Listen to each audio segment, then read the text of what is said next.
जय हिंद मित्रों।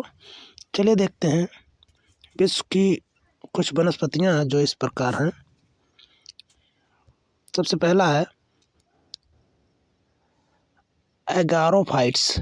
एगारोफाइट्स अगर नाम का एक वृक्ष होता है। इसमें अगर नाम का एक वृक्ष होता है जो बहुत ही उपयोगी होता है और आज भी ये त्रिपुरा का कह सकते हैं राजकीय वृक्ष है।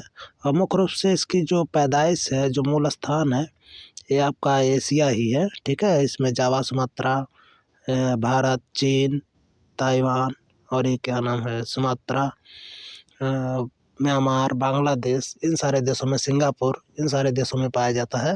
और यह वृक्ष जो है प्राचीन काल में बहुत ही उपयोगी होता था। इसमें सुगंध भी आती है। दूसरे इसके जो तना होते हैं उससे जो छाल निकाली जाती है उस पर लोग भोजन करते थे, छाल पर। ठीक है, और इसका जो पत्ता होता था वो ईगल के या कह सकते हैं गरुड़ के पंख के समान होता है, इसलिए ईगल वृक्ष भी इसको कहा जाता है। तो यह और इसके वृक्ष के जो पत्ते होते थे उस पर जो है मुख्य रूप से लोग लिखने का भी काम करते थे प्राचीन काल में। तो बड़ा ही उपयोगी होता था ये वृक्ष।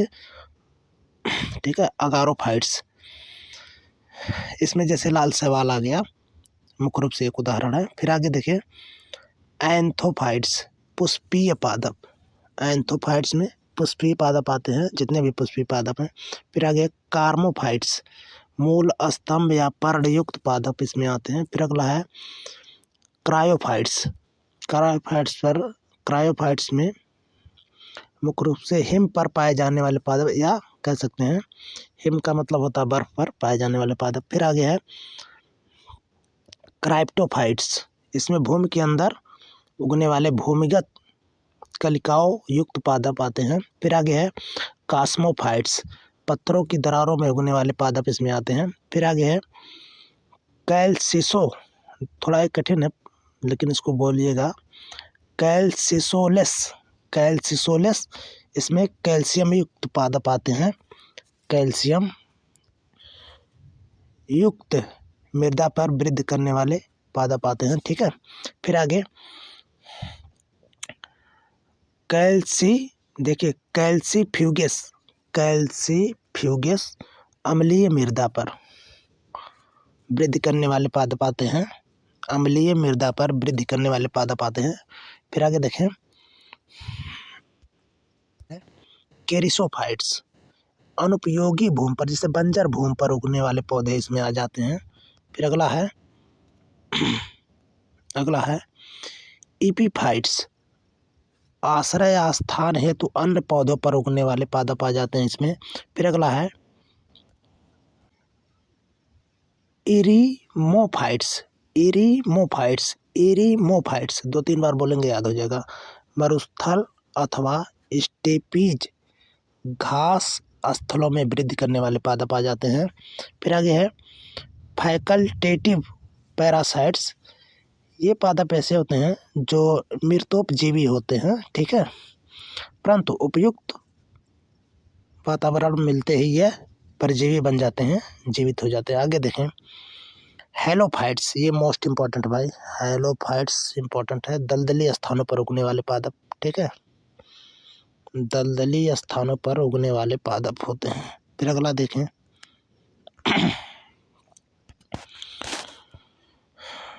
हेलोफाइट्स, एक तो ये दलदली वाला हो गया और दूसरा है ये हेलोफाइट्स है और ये हाइलोफाइट्स है। ये लवड़ी वातावरण में उगने वाले पादप होते हैं, ये भी बड़ा इम्पोर्टेंट है। ठीक है, ये दोनों इम्पोर्टेंट है, हेलो दलदली स्थानों पर और हाइलो लवड़ी स्थानों पर। ये दलदल का मतलब इसमें नमक की मात्रा नहीं होती, लेकिन यहाँ नमक की मात्रा होती है। जैसे आपका ज्वारी बना जाता है या फिर सुंदरी बना जाता है, इसमें आ जाएगा। ठीक है, हेलोफाइट्स में। चलिए अगला पेज ले लेते हैं।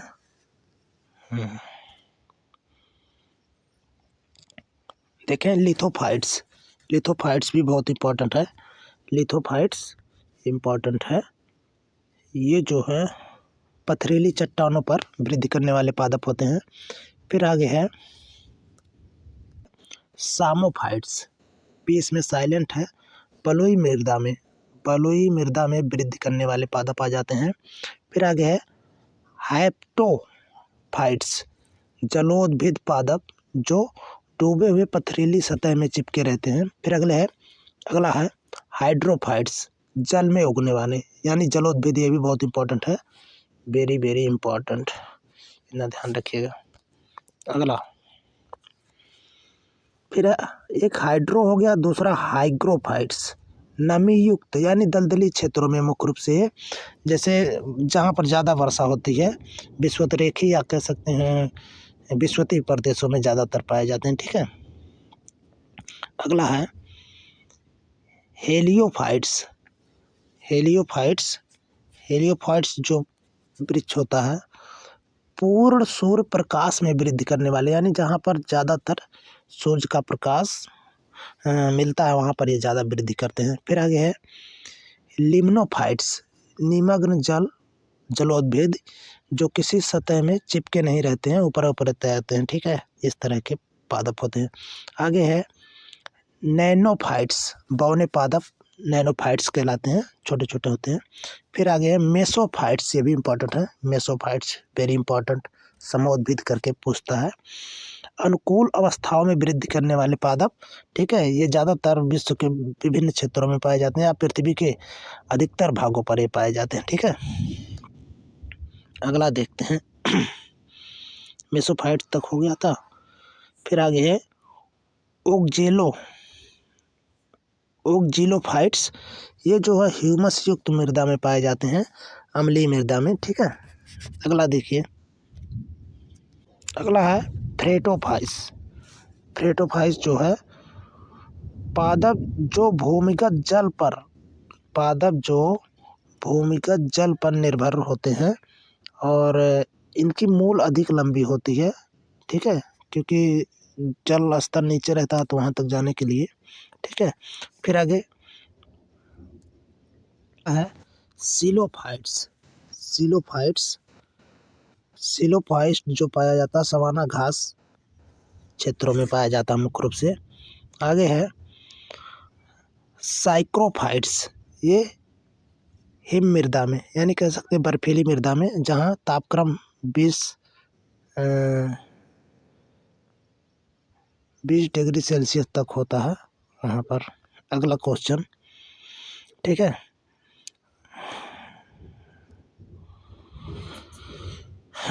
अगला पेज ले लेते हैं, आगे देखते हैं। अच्छा है, तो हो गया सेल्सियस से 20 सेल्सियस से कम जहाँ पर तापमान होता है। ठीक है, साइक्रोफाइट्स पौधे पाए जाते हैं वहाँ पर।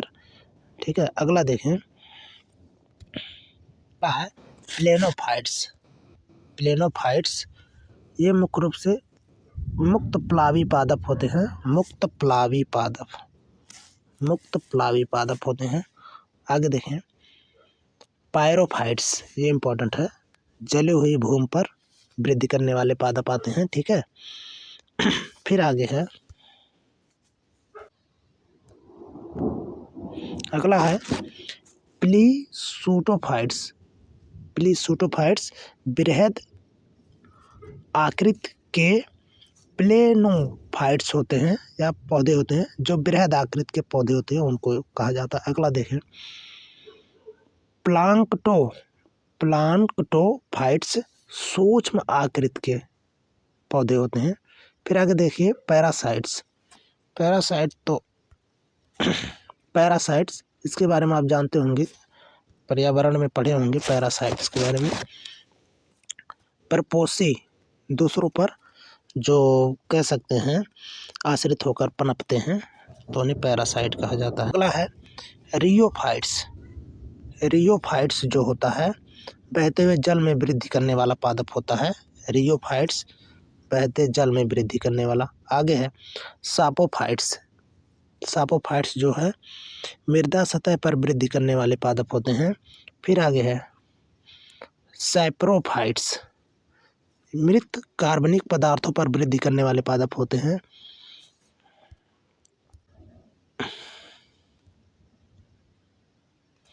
अगला है स्क्लेरोफाइट्स शुष्क जलवायु क्षेत्र में उगने वाले पादप होते हैं।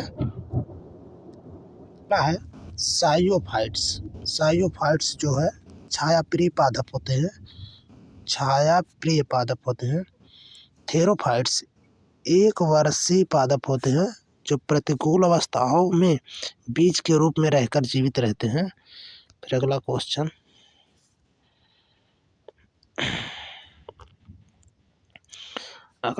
है थैलोफाइट्स मूल स्तंभ या पर्ण रहित पादप होते हैं। मूल स्तंभ या पर्ण रहित पादप होते हैं।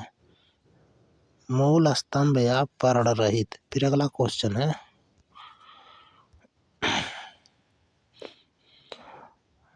ट्रोपोफाइट्स। ये शरद ऋतु में या समोद्भिद पौधे कहलाते हैं। वर्षा ऋतु में जलोद्भिद तथा ग्रीष्म ऋतु में मरुद्भिद होते हैं। पत्तियां पर्णपाती होते हैं। ये ठंडे शीतोष्ण फ्लोरा में पाए जाते हैं। फिर एक होता है जीरोफाइट्स, हालांकि इसमें नहीं दिया है। जीरोफाइट्स